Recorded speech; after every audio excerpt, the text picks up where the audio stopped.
Welcome to Heal Yet Podcast, where we normalize the lifelong journey of healing. In this season, we cover topics on heartbreak and healing, and giving different testimonies so you can find your best self again.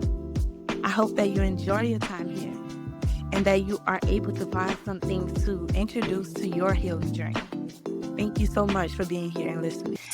Hey everyone, thank you so much for coming back to another episode of Heal Yet Podcast, where we talk about healing and just normalizing the journey of healing. And in this season specifically, we're just going around heartbreak, different types of heartbreak, grief, divorce, losing a family member, grieving a friendship, just everything. And in this episode in particular, we're talking about grieving the loss of a parent and also the loss of health for a parent, which I don't think most people talk about, of just losing, just seeing a loved one decline or just not be the person that you used to seeing. So I do have Terence here who's back again on season 2.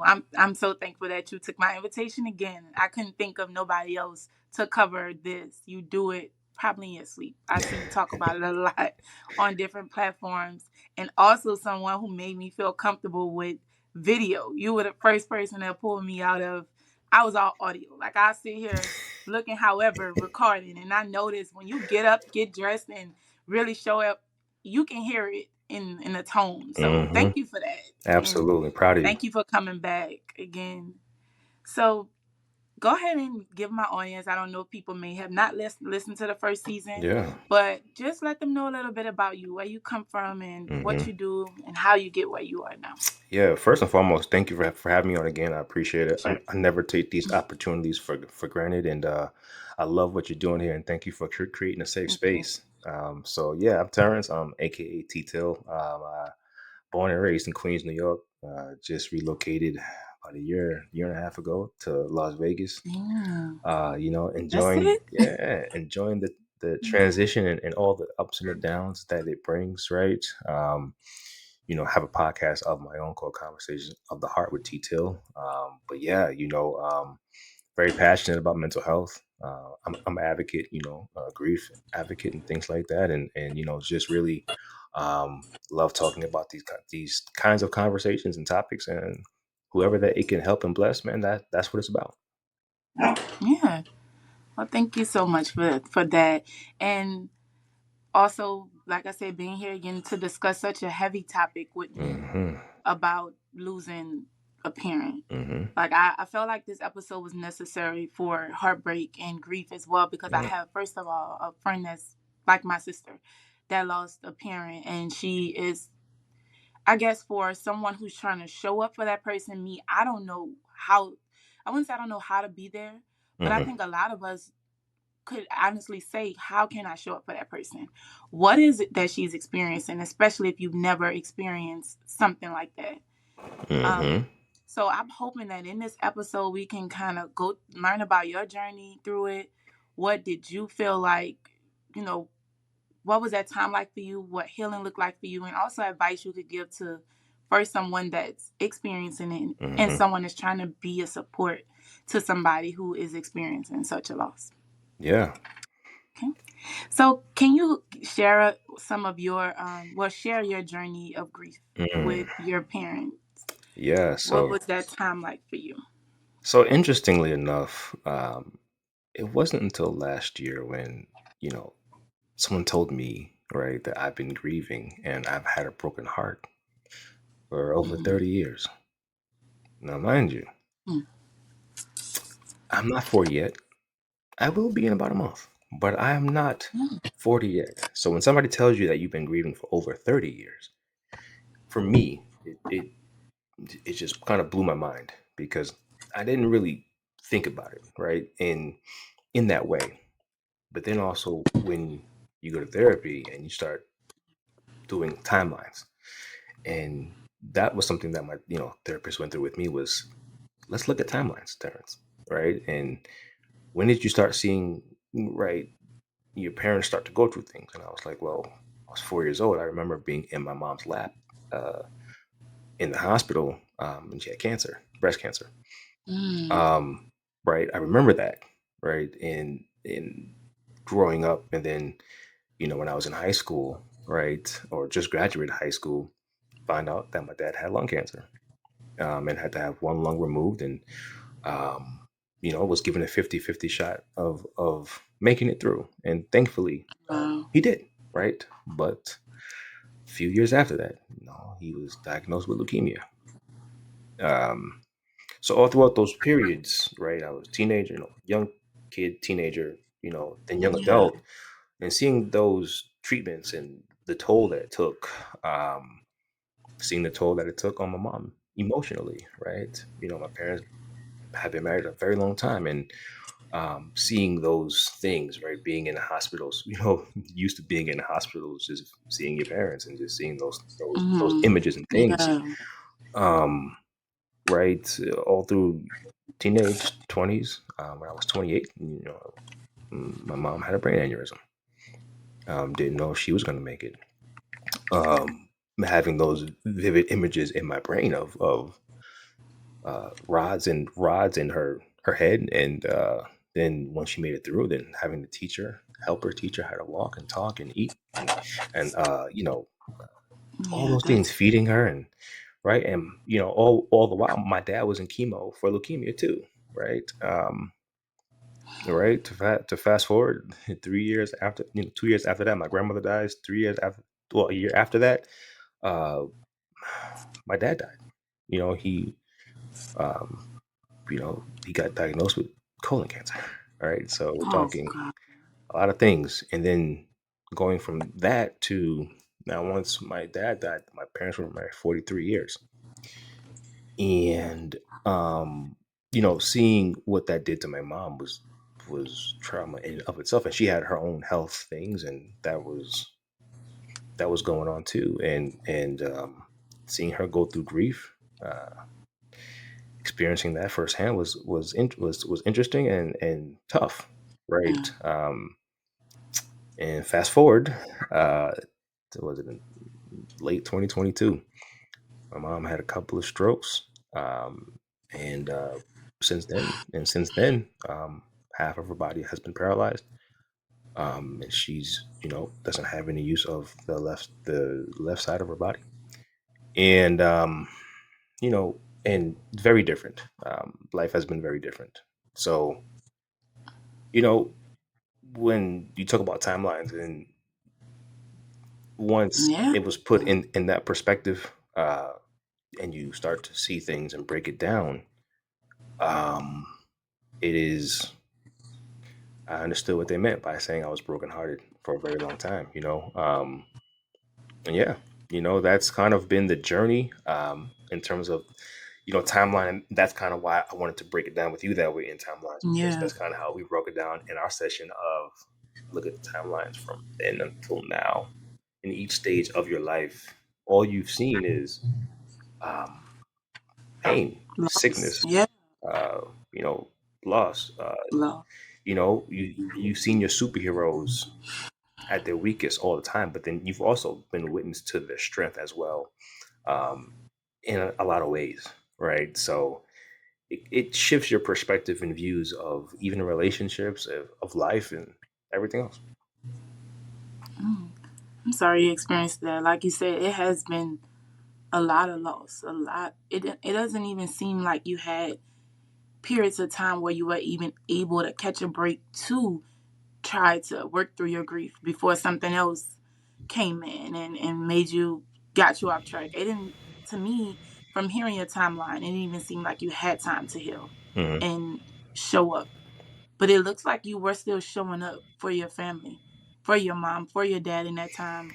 Yeah, How were you able to be there for them while trying to grieving as well? How did you what yeah. If I'm being honest, I probably didn't even have a chance to really grieve much until the pandemic. mm, well you were forced to, right? When we had enough, there wasn't work, right? I mean, you're at home, you have nothing to do, right? But think. Yep. And um, it was interesting because at that time, I was now when we're talking about grieving parents, all you had time to think about that, but during that period, I was going through kind of a tumultuous relationship, marriage, and ending that part. Oh, There was wow. marriage at that point that Yes, was ending, God. right, and headed that way, right, and so you had that going on. Plus, I was finally trying to, you know, grieve my dad and also process that because I think once my dad died in 2016, I saw how deeply hurt my mom was, and rightfully so. And I told myself, if my mom dies, right, it's my fault. And I Hmm. said, because when people have been married for so long, if one Yeah. goes, it's like the other one Yep. dies of heartbreak. So I said, if she goes, I said to myself, it's my fault. Now, of course, now that you know, out of like not out of Oh, it, but once you gotten through that, you realize that wasn't the healthiest way to deal with things. But at that point, it was I need to make sure that she's good immensely. yeah. And it took a toll. Even that even took a toll on even our mother-son relationship at the time. And we have a great relationship. But during those periods, she was grieving and lashing out and doing all Yeah. the things, right? Hmm. But that's grief, right? And there's different stages Yeah. of Looks different for everyone too. different for everyone, right? But so it, it's been a whole journey, and how I dealt with it, honestly, through the first part, from the the lung cancer to the leukemia to the brain aneurysm of my mom and all of those things. I'm blessed with a village. Um, and the one thing I'll say is I've had people in my life that show up. One of my best friends, Daryl. Like I remember when I was going through stuff and I just was trying to take on everything by myself, right? Yeah. In the early stages, and you know, it was like my boy was like, "Yo, use your resources, man. We're Yep. here." And I was like, "Man, and I never forgot that. Like those words was use your resources. And when I started to release I don't want to ask for things and stuff like that, like then things started to get better, right? I was able to be at the hospital with my mom while my dad was getting Yeah. chemo because he took my dad to chemo while Wow. while I was with my mom. And when my mom was in the hospital, he stayed with like from I stayed with my mom like during the morning and during the day, and then I would take my dad home, um, Hmm. so that he can get some rest, and then my boy would stay with my mom overnight, and Wow. you know, taking shifts, and I would have friends pass through and make sure that that everything was good, and great great village I do have, um, and that's how sometimes for those times a lot of it I got through because of the village. And when my brother, he had moved to Atlanta and stuff like that, and he would come and do his thing, too, and all of those things. But I was there 24/7 at the time, right? In Yeah. in New York, and you know, I'm thankful for the village for those times, and that helped me out a lot. Just loving on my family and loving on my parents as they were going through those things. Some of my good friends' parents would show up for us too. Hmm. Kind of having those that Yeah. village. And you know, when I when COVID hit, and I think one of the things I started thinking about was my dad. After he passed, and and I went to a really dear friend of mine because not a lot of people have gone. No, can't say that. A lot of people have gone through it, but in my circle at the time, not a lot of people have gone through that. So I went to a Yeah. really good friend of mine, and we talked, and she would tell me just things about her experience with her dad, and um, and share some of the things that have helped her, and we would just unpack things and talk things through during the pandemic too. And I read an incredible book called "It's Okay That You're Not Okay" by Megan Devine, and that was a book on grief and loss and what that looks like, and it was incredible. Really shifted my perspective No. on grief, and just working through those things. And it's really good when you have someone that has gone through that. I mean, not good in that way, but just someone that has gone through it that you can Yeah. bounce things off of, like, I can relate. oh, Mm-hmm. like, I'm not crazy for feeling like this. Okay, Yep. right? And you know, I think through those challenges in 2020 of unpacking things and getting uncomfortable, having certain conversations, even Mm-hmm. my relationship with God was on the rocks because I think because of the trauma that I endured, right? Of Mm. seeing certain That was my things, next question. Yep. right? How was it tested? It was tested a lot, right? But in a sense of I've watched my parents. So I grew up a church kid too, and so I grew up Mm. in the sense where I see my parents, even through sickness, they're in church every Sunday. When they're not in the hospital, like they're there every Sunday, they're praising the Lord, they're tithing and they're Mm. offering, they're working in the church, doing all the things, right? And Yeah. I grew up like that, So seeing all of that and then seeing them sick to me was like constantly sick. I know people go through stuff, but it was the constant of it um, Mm. really bothered me to a point where I was like, God, I got to keep you at arm's length. I don't want, because one, I don't want what they got, right? Right. Like, because then it started to become like, okay, well, it's like I'm following in footsteps. I'm doing the same, a lot of the things, and I'm like, I don't want what they got, and it seems like they close to you, they getting it. Mm. I I don't get want what you that. said. Like that. That's what comes from you I from want a being. different life. Like I want, I wanted a Right. different way of life, and it brought challenges when it came to my relationship with God, and you know, again, the pandemic did wonders because the same friend that helped me out with my dad would share stories of you know her grandmother and what they went through. Mm-hmm. And her grandmother went through a lot of trials and tribulations and got mad at God, and somehow, finding her way back to God, and in her older stages of life, and Mm-hmm. amazing story. And so I started to view those things and hear those stories, and I was like, like, okay, like, pandemic time. Okay, you know what? Let me start to build my relationship back Put with this God. to use. Like, let Mm-hmm. me kind of, dip my toe back. You, you Yeah. know, because I went through my own health issues in 2018 where, I started to get very sick, and turned out, a lot of it was stress induced. Yep. Okay. Um, so, and also dealing with the paranoia of sickness really took a toll on me. That's a whole Um, different and anxiety. A people whole don't really different thing. understand, like, because when I got sick in No. 2018, when I started feeling certain things, and I'm landing myself in the emergency room, and I'm dealing with Yep. different things, I was like, oh God, like, it's coming for me. I was like, oh, this is it. I was like, oh, so did, Yep. like, and so you start to really think, like, oh man, like, this is my time now, right? It got me, right? And that's the paranoia, because you start to, because of all the trauma that you've seen, the sickness that I've Yep. seen, right? You tend to just start to say, hey, You go okay, straight to that. oh God, Yep. right? And so, it's been a it's been an interesting journey. And in this season, dealing with grief and navigating those deep waters, Mm-hmm. it's because this time, it's in reverse, because now, like, my mom is in Atlanta with my brother, and she moved there in 2019, um, Mm-hmm. and so now, he has her, and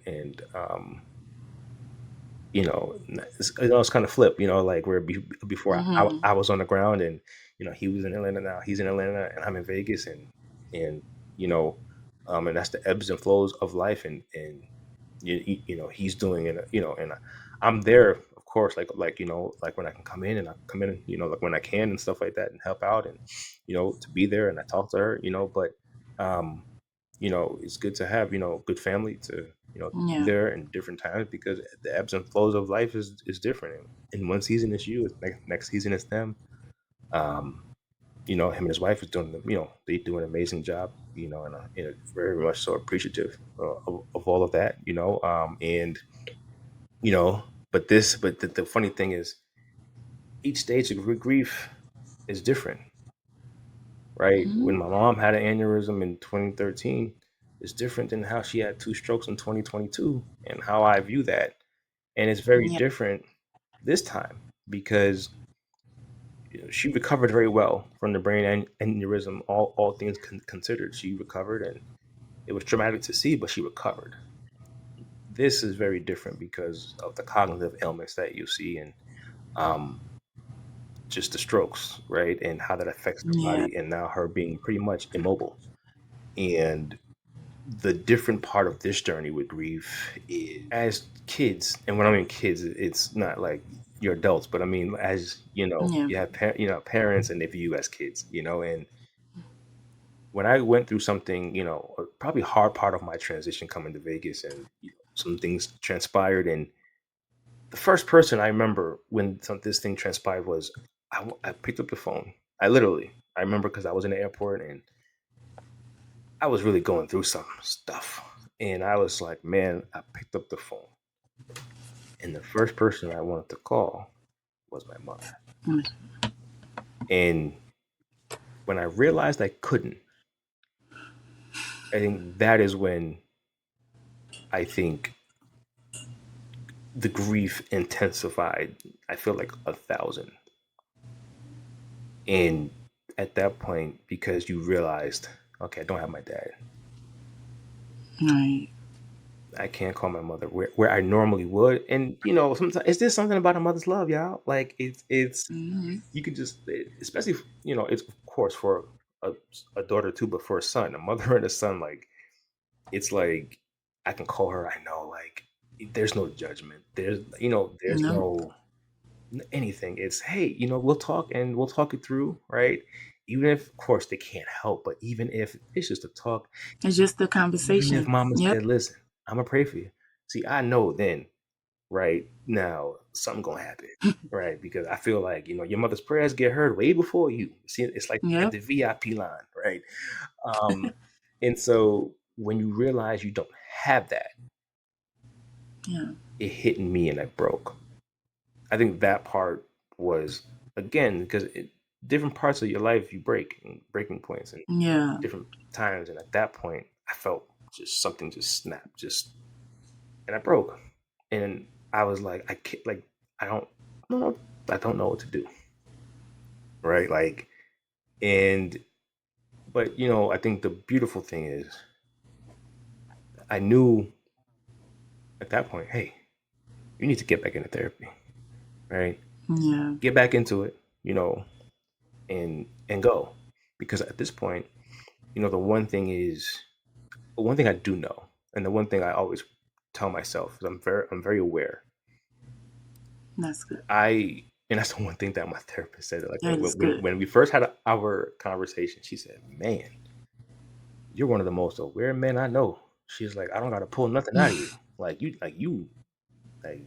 honest, That and you on it." hey, Like some people have a hard time even getting to that awareness. I said, So "Listen," I said, that's good. "Yeah," I said, "Listen." At the time, I said, "Listen, I'm paying for this. I'm letting it out." Yeah. Right?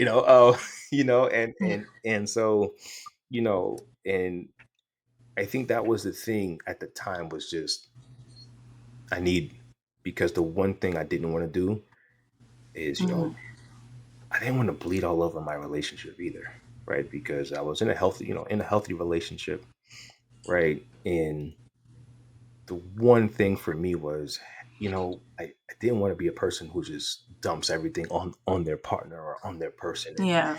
you just emotionally dump and just and Unnoticeably, like you said, you yeah. don't even notice that it's Yeah. happening. And then sometimes dumping turns into anger and your anger and you snapping. And it's like, and it's acceptable because, oh, well, that's what they're there for. But that's not what they're there for. And I think it's Hmm. like, oh, they're always there for me. And it's like, no, you use them as a punching bag and you use them as, a Yeah. person that you can just bleed all over because you're going through stuff. And it's one thing to talk about things. It's another thing to really lay everything at their feet and right and to take your anger and frustration out. And that for Hmm. me, I never wanted to be that person, right? So for me, I said, if I'm going to be in a healthy situation, if I want to be a healthier person mentally, emotionally, I have to take these steps and it's not going to be, instantaneous,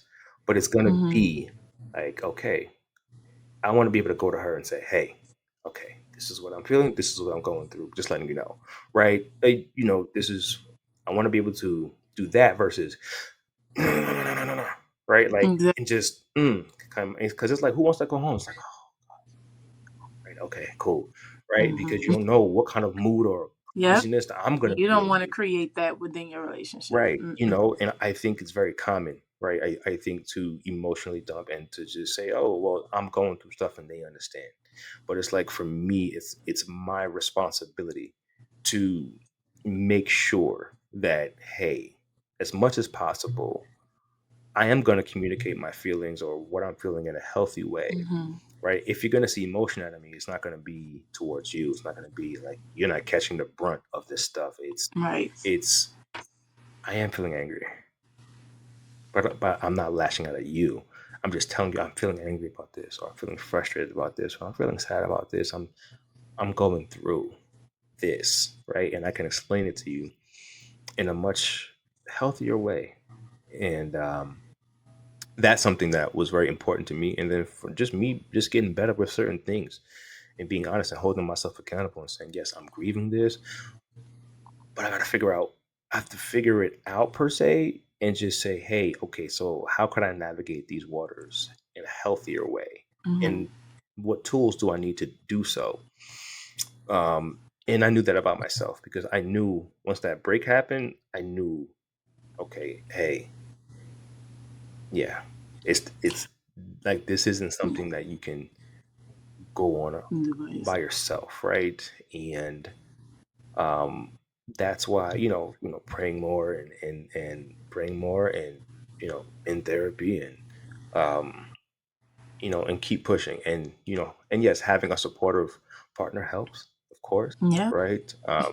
Blessed with that, right? But for me, in order to create that healthy space where somebody wants to even be Yeah. supportive of you, you have to be a good human being too, and you have to take accountability for your own emotions and for those things, so you can create that healthy home environment and have that space to where it's safe. Mhm. I know I probably How? talked a lot, so let me. No, that was really I'll good. let you You go. answered you answered a lot of my questions. You did, and I'm thankful because you know it's been very informal. A lot of things that I didn't even have to ask you put out there. So Mhm. thankful for that. My thing is, I see that you are. I feel like we all are forever on our journeys because triggers arise, things Mhm. happen. But how did it seem like you say you have a lot of self awareness? Is that something you gained through this time, or is it something that you always, was aware of? How did you get to the point of just gaining the awareness? Like, okay, I'm emotional. It seems like you do have emotional awareness now, Mhm. too, where okay, I'm feeling like this. I need to do this, not to Yeah. put this on her. How did you get to that point of even identifying that, or trying to identify your own awareness and emotional when those emotions arise? Mhm. Man, that's What worked for you to be able to identify that? yeah, incredible question. I think it started when I was younger. I think if I'm honest, seeing my parents, I think, that example I think really helped a lot. And I think by the time I got into adult, I took it to another level. Right. Because that's Mm-hmm. what you want to do is when you see your parents doing something good, you want to build on it and take it to another place. And for me, the one thing I always, and this might be small, but whenever my mom was wrong about something, right, in terms of myself, Mm-hmm. she wasn't afraid to say, I'm sorry, Oh, or, that's hey, good. sorry about that. I was wrong. And I was like, oh my God, just when you saying apologize to your kid.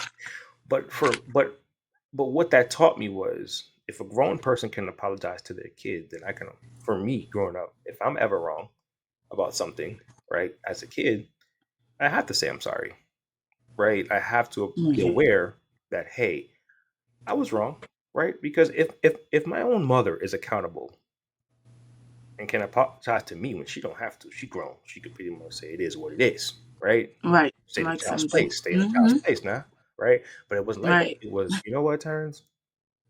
I was wrong. I apologize. I've seen her even do it with my dad, and my dad do it to like.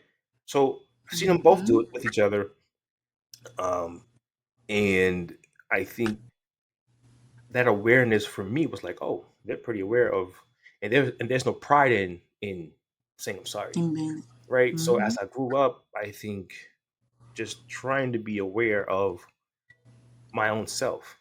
Okay, like, am I wrong? Am I wrong in this situation, right?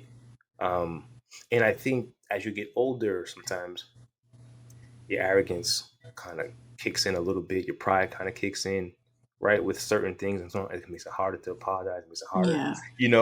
But I think for me, I really took it to a place where I said, okay, I need to be aware of myself. Am I wrong in the situation, right? Am I not, Mhm. right? But I think with growth and learning more about mental health, right? Doing more research, right? Talking Yeah. to different people in therapy. Um, what I've learned, up until this point was, you'll learn more and you'll grow more, right? When you're more aware of yourself, right? Because that opens up the avenues, right, of just growth. And so I think for me, Mhm. being emotionally intelligent was super important to me, always, right? And Yep. I always wanted to be a person who can communicate effectively. Um, Mhm. one of the things that my mom taught me was, you know what, son, look, as you grow up, like, and you become a man, you're gonna have to learn how to communicate effectively. You're gonna have to learn how to share your stories effectively without being explosive, right? Have your emotions, right? But you're gonna have to learn how to communicate to people who may not agree with you, who don't look like you, with different races than you. Like, you're gonna have to learn how to do this. Yeah. And Mhm. so for me, as I got older, it was okay. So how do I take that and become more of an aware man, right? So that's really for me, looking at men and sometimes just what we can be, sometimes prideful, or sometimes we don't open up and we don't talk. But for Yeah. me, I was given the permission to express myself at a very early age. My Yeah. mother So they always said, laid the express foundation. yourself. My mother Yeah. always said, listen, I want you to express yourself. Like, tell your story, share your feelings, right? Um, so I was given the permission to communicate well before somebody told me that I couldn't, right? Mm. So I think a lot of times men are told, be quiet, stop being Suck this it and up. that. Deal with it. Yeah, stop Yeah. being a girl, stop talking. Like, for me, it was I that never really came to me. It was more of, no, you're more of a man when you do communicate. So communicate, Yeah. because you're gonna need it in business, relationships. And I'm like, okay, okay. So business, relationship, mom, okay, That's like, good. so Yeah. like those are the things that I was taught as a kid, right? Just being able to express myself in a healthy way. So when I grew up, I never had a problem with expressing myself. Now I think when I was late teenagers and early 20s, I think it wasn't as appreciated as much as it is now. Yeah. As I'm in my 30s and late 30s going into 40s now. But I think Mm. that foundation really thrusted me into being able to have a thirst to communicate in a healthy way and to be emotionally intelligent, right? And learning the importance of emotional intelligence, right? And that's so important in every aspect Right, because I of your think life. when people are in relationships, there's certain things where people are just not emotionally intelligent, right? And for me, that was always a goal of mine, right? Is to have an understanding of not just myself but others too, right? And so that kind of set the stage for me to kind of have emotional intelligence and build it throughout the years to get it to where it is now, to where we can have these kind of conversations and go into therapy with an open heart and open mind, right? And have these Yeah. conversations, because those are the conversations yourself that if you have a good therapist, they're going to challenge you, um, right? But you got to be open Yeah. to those wounds, and you have to Receive lean into the pain in those situations, as they're as uncomfortable as they might be, though that's where the breakthrough happens. Um, and that's what I've learned. it. Okay. Thank you. That was very detailed. And I see for you, it seems like your parents definitely laid a great foundation for you. They, you, I mean, as a kid, we don't understand. And I still say to this day, my mom was right at that point. Here I am, 32, oh, 31. Jeez, don't get myself another Hey, 31 you're years still old, young. telling myself, oh, my mom was right about that. I didn't, I come from my house, single parent household. Hmm. My mom still was learning. She was young. So she still was learning as a kid. So a lot of things I did have to learn from my going through things on my own, a lot of reading, therapy.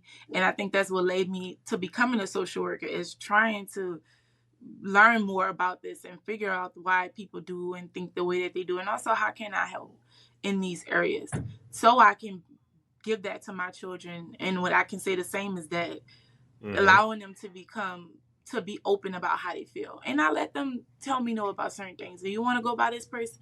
No, I don't want to go over there, or I don't want to be at this place. So because that's important, and Hmm. it allows them to not be people pleasers as they grow up too, Mm. and doing things because, "Oh, I don't want my mom to feel bad about this." No, tell me you don't want to go there.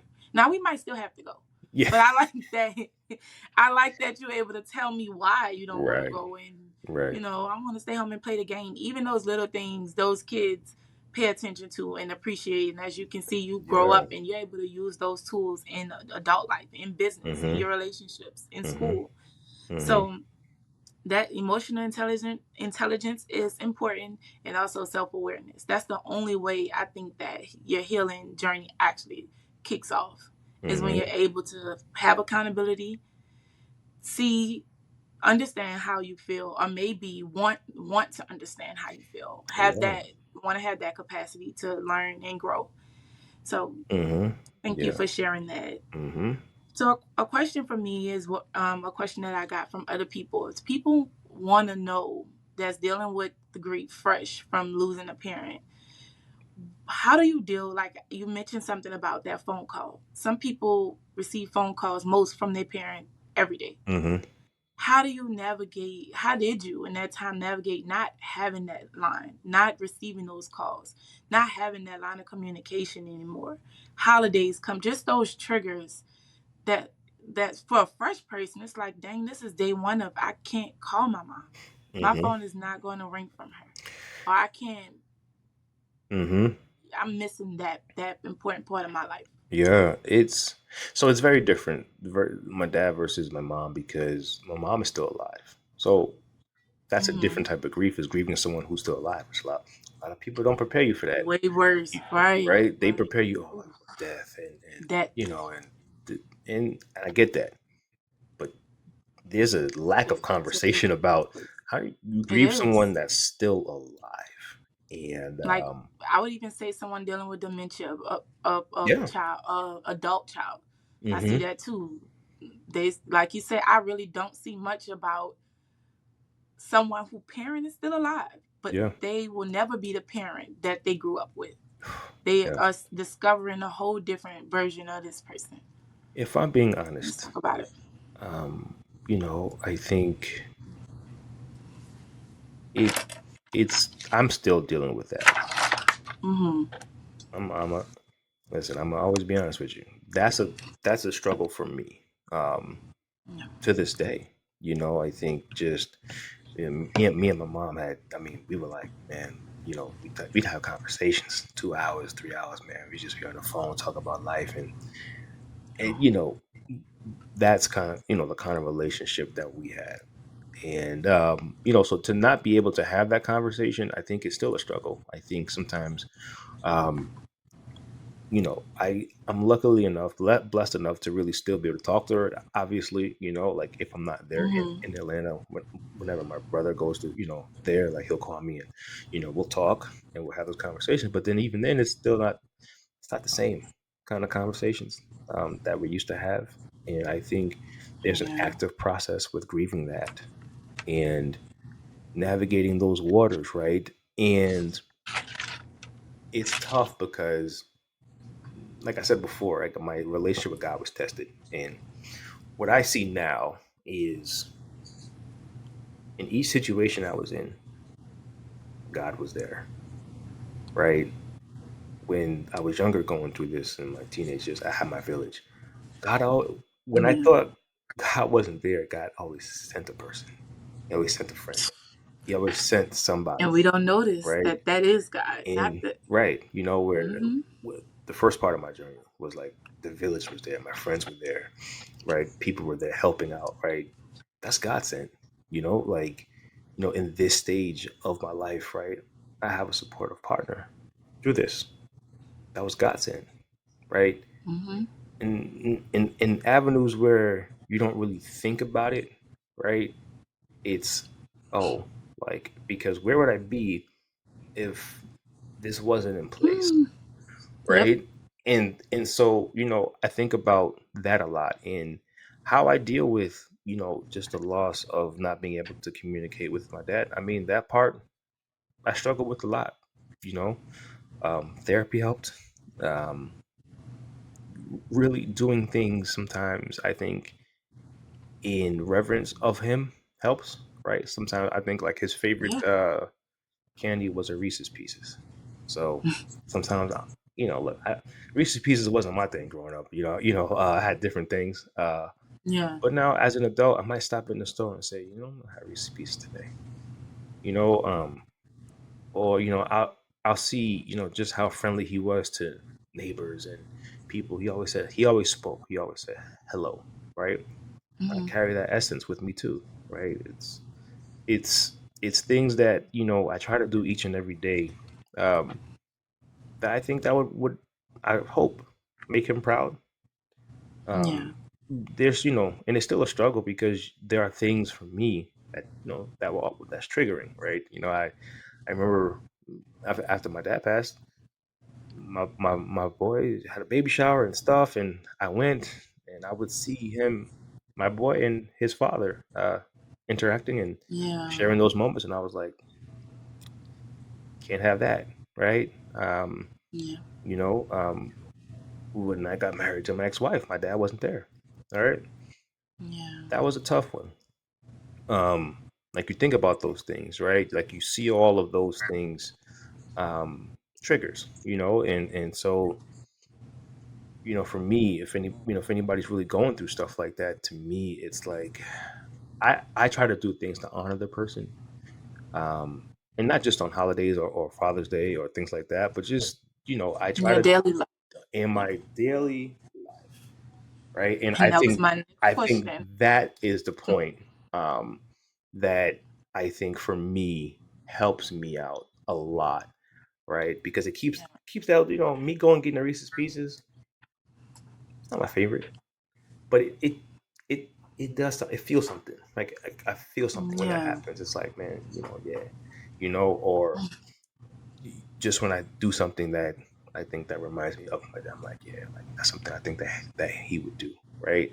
um it's hard because each person is different, and but I always say try to find something uh that can honor the person, right?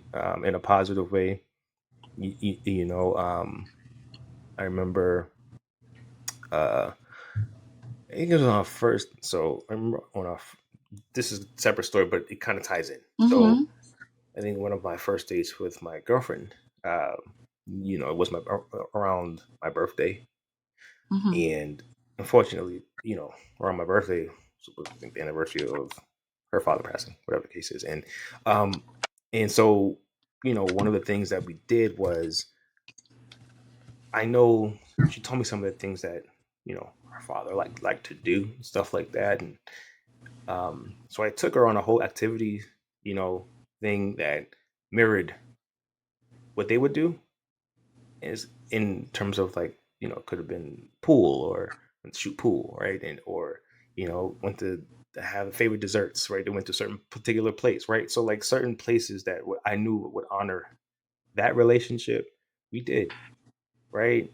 And like, and she said that also Yeah. helped her a lot, during that time, right? Because anniversary dates are tough, right? And Yeah. the problem is you remember those dates, but sometimes your family and friends don't. Mm-hmm. So you just out there. on those dates and people don't remember. So it's like you just sitting there with a heavy heart, and so I took some of the things that I did for me and I kind of did for her, right, on one of our first dates, because it's just kind of the dates just kind of were there, um and she appreciated that, and it helped because one, I understood because I sat in the Yeah. seat. I'm in the seat, so I understand. So I think it's very important to have people around you that understand. Um, it's an unfortunate club, right, that you have when you lose a parent. It's an unfortunate club, Hmm. but when you have a couple Yeah. people around you that know what you've been through and And kind the of just significance. just Yeah. just just have those conversations and understanding triggers and understanding things, right? Because then the check-ins are different. Like I have friends that lost a parent, their check-ins are different. They'll Hmm. check in on Father's Day. They'll check in, right, periodically. Yo, how you feeling? How's things going? Like, because they're going through the same things, and I do the same things for them as well, right? I put reminders on my calendar. Hey, call such and such, text such and such on this date of the person's passing, and like I'll do all those things. People have gone, and for some people who haven't gone through those things, that might be too much for them. I understand, right? But for me, Yeah. it's important also, right, to have that emotional intelligence to say, hey, Hmm. I'm going to put this in my calendar, and each year on my calendar, certain people in my life that have gone through this, it's on my calendar to check in, right, as a reminder, because we all get busy, right? But Do. it's a forever thing. It's on the calendar, and I hit reoccurring every year, certain dates Wow. to That to that check in. that's some good advice. And that was, you really covered another question, is how to support someone dealing with that. Because even me, I have a friend who, not even a friend, that's my sister. Her mom was like a second mom to me. And even being, people don't understand that, even being a person in the professional field that knows these things or that was taught these things, it's different when you're living it out. Hmm. And for me, it's like, how can I be supportive to her? But I noticed with her, it was just being who we were before all of this, Hmm. that I noticed that helps her Mm. still show up as the friend I was. I come over, we hang out, eat together, whatever. I noticed that that's healing for her. Yes. But not talking about it every time I see her, but Right. also allowing that space. We just like, oh, girl, your mom would, girl, you know how she'd be if this would happen. And I noticed, like, including her mom in those conversations or reminding her that I remember these things about your mom is, seems to, I've noticed that stands out for her. And I think, like you said, calling them on that date, even if it's the check in, let you know, I know what today is, Yep. Yep. and not to forget it. Yep. So I think that's a good idea of putting it on your calendar, because, like you said, we go through so much in life where we forget that our birthday in a couple of days sometimes, Yeah. when depending on what's going on in your life. Hmm. But it's not an excuse on not showing up for that person. People have a thing where it's like, oh, they understand, they know my heart, and Mm-mm. and so sometimes I never take anything for granted. I think because when, like I said, when you've gone through certain significant loss, a lot of people don't think like that. It's because I've noticed that people who have gone through certain things treat me differently a lot of times, right? Mm-hmm. It's like the healing matters to them. The check-ins matter to them, right? Yes. These certain dates matter, right? And so it's like a little community, right? And it's like, yeah, like I get you and you get me, right? And it's important. And until somebody goes through sometimes those things, it's a tough spot for people to really, after the funeral, it's like, okay, I was there, cool, and Yep. they move on about their life. And my thing is also, if you don't have anything, I guess, don't always look like you gotta have something philosophical to say to somebody. Yes. Like, because Yes. sometimes those could be the worst things. The cliche things. It'll get better with Yep. time. They're in a better place. Like nobody want to hear that, dog. I ain't gonna lie to you. I've Nobody want heard to hear that from that, so many people. right? Nobody wants Right? to hear Nobody that. wants to hear those things. Like No. simple, Or it gets better. Oh, time heals. Time. right? Oh, in a year. No, Time heals all. that's. No, come on, man. And I didn't want to hear that with loss of just relationship, heartbreak thing. So just imagine losing a family member, a mom or a dad. Yeah, yeah, and people, because sometimes people don't know what to say, right? So They they don't. come up with the cliche things, and you know, and they say, okay, cool. But sometimes a simple, hey, thinking about you, hey man, that's a what, three That words? is enough. Hey, thinking about you, or forward. Yeah, listen, that right there. Did you It, experience people running away? Like people not reaching out at all just because they don't know what to say all you gotta say is those four words. or Hey, lost. thinking about you. Like honestly, that if that pops up on my phone, I smile. I'm You like, smile. man, I appreciate that. And like, Even a reel, a Facebook post that's yeah, reminded you of me. Couldn't yeah. talk to you in a couple weeks or days, but I Mm-hmm. noticed like if a friend or someone, or I see something that relates to somebody and I send it to you or you send it to me, it lets me know you thought about me today. Yeah, You, yes. And you know what's funny? yeah, So I'll do the, you know, if I'm thinking about somebody, I'll send them. Sometimes with certain people, if there's a Sunday that I have time or I'm watching football or something like that, I will schedule out because I have an Android. Forgive me, y'all. I have Android, I whatever. know. But there's a setting there where I can schedule messages.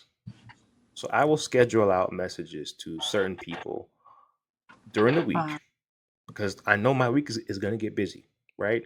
So I'll send out like a few messages scheduled out for during the week that I'll say just those things. Hey, think about you. How you doing? You know what I'm saying? Like, what's up? Like, so it doesn't slip my mind, right? Like, you make time for mm, what you want to make time for, and you do. and scheduling those messages takes 2 minutes, right? So for me, I don't really have an excuse, not and I don't give myself one, right? And look, I know what's gonna happen. Look, I know people have kids. I know people have busy jobs. They're building businesses. I'm not saying that you have to check in with people every single day. That's not what I'm No. saying. But what I am saying is, there's never an excuse not to check on somebody you care about, right? Yep. That's to me, that's just the way it is. But again, I have that viewpoint because of the things I've gone through, the things that I've been seen with my own eyes, right? And to say, hey, I can't take this for granted. I can't. You know what I'm saying? Even for me moving across from New York to Vegas, that's Yep. across. I'm still the same way. I'm still the same way with my friends. Some people move and you never hear from them again. Yep. I'm still the same way. I'm still gonna check on my people because they my people, and and that's important to me, and that's why I Yep. do what I do because people go through things every single day. You lose contact with people. Next thing you know, somebody commits suicide or Yep. somebody ends up in the hospital sick with something, and you're like, "What happened? Like you were just okay?" And I was like, "Yeah, nah, Yep. dog. You ain't speak to me in 6, 7 months or a year," Yep. and it's like, "Oh man, And now that's you just feeling not. stuck." Yeah. And I've had situations like that too. And like you said, it's just not an excuse. I Now iPhone does have scheduled messages with Okay, this new okay, y'all update catching up to the droids. Okay, this month okay. finally. But I think that's an amazing idea. Even without that though, if you truly love someone, you're caring about them. I believe that spirit, God, whatever people believe in, it's always something on your heart telling you to check in with that person. Absolutely, It's always. on you to take that. And if Mm-hmm. someone can go that long without checking on you, I hate to say you're not, I can't be that important to you. Mm-hmm. I agree. For you, especially if you have children, or if I've experienced grief, I've experienced these things in this time. For you to go that period of time, I cannot be important to you. And that's why for me, I've gotten the period of just erasing people. I've Mm. gotten better because I used to do it so quickly. But now I've allowed time this because I know, like you Come said, on, people are Grace. busy. Come on, Grace. People people are busy. People have things that they doing, but months, Mm-hmm. it's like I can't be that important to you. Mm-hmm.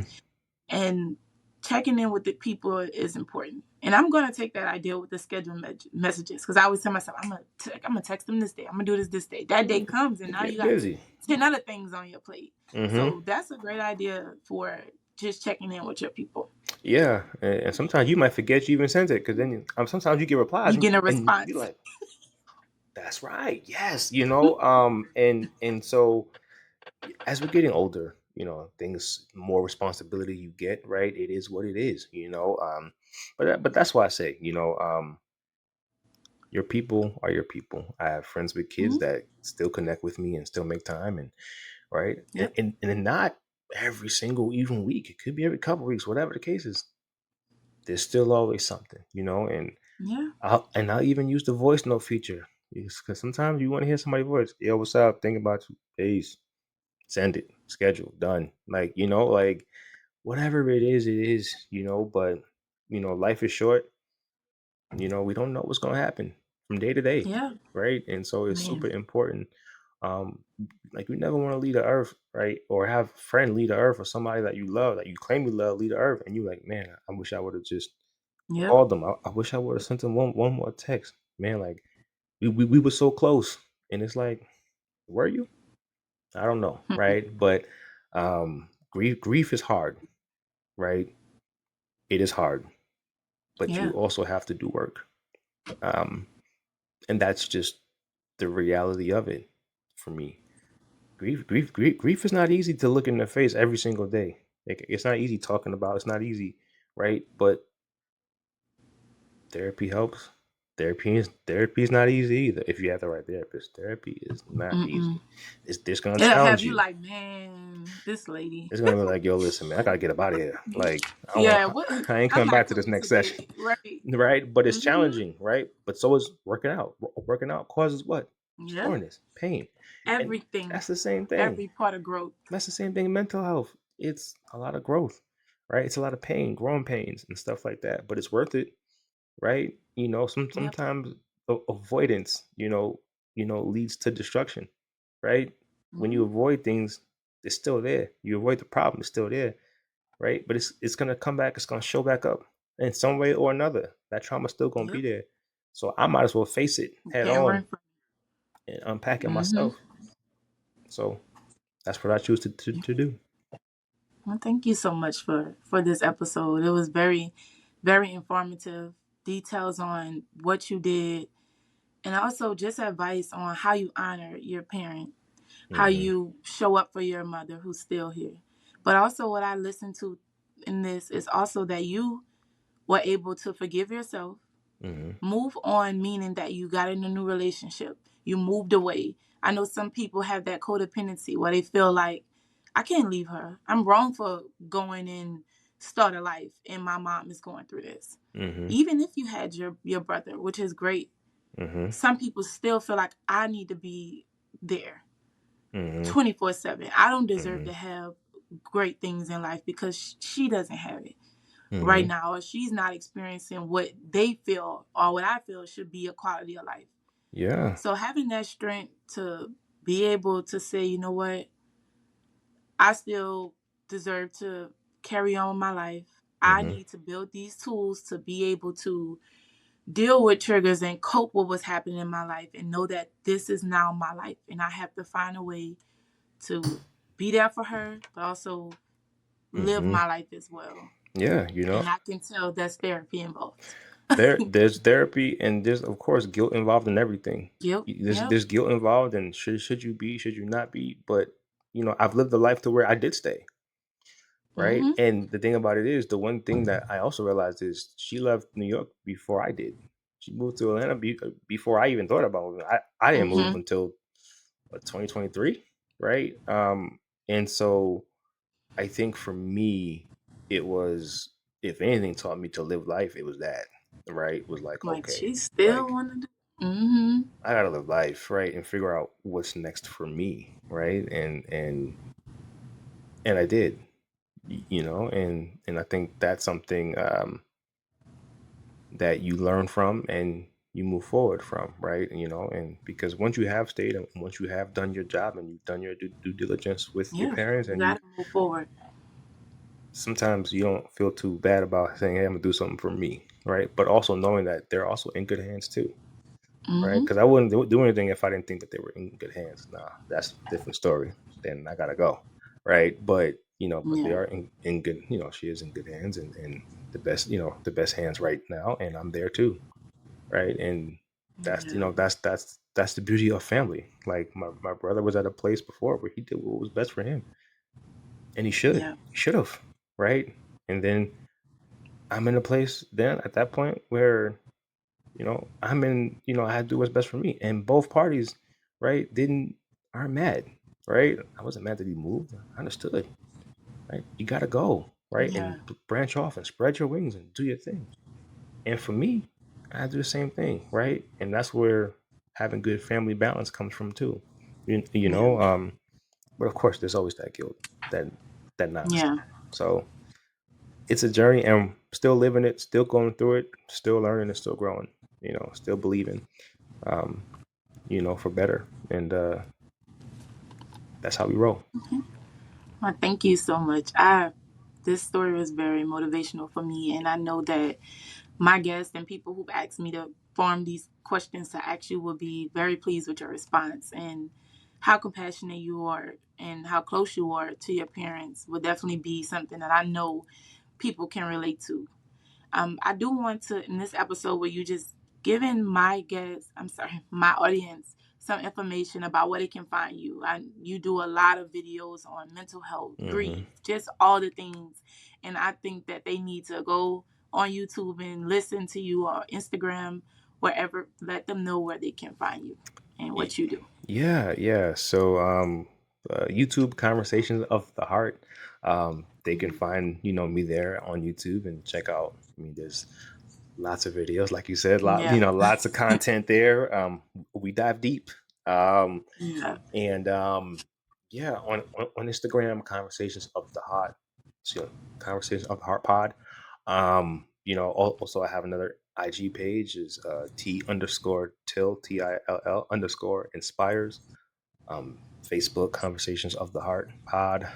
Yeah, so TikTok and T till inspires, same thing, right? You uh, got it all. yeah, got it all. Website ttlinspires.com, and yeah, but definitely, if you support me, please support this podcast too. Healed Yet, it's Thank you. absolutely amazing and a blessing out there Thank you so to much. people. So if you support me, definitely support this podcast because I support anything that is about uplifting, and Yeah. healing. And that's what this platform is. So again, thank you so much for the Yeah. opportunity. I don't take this for granted either. Mm.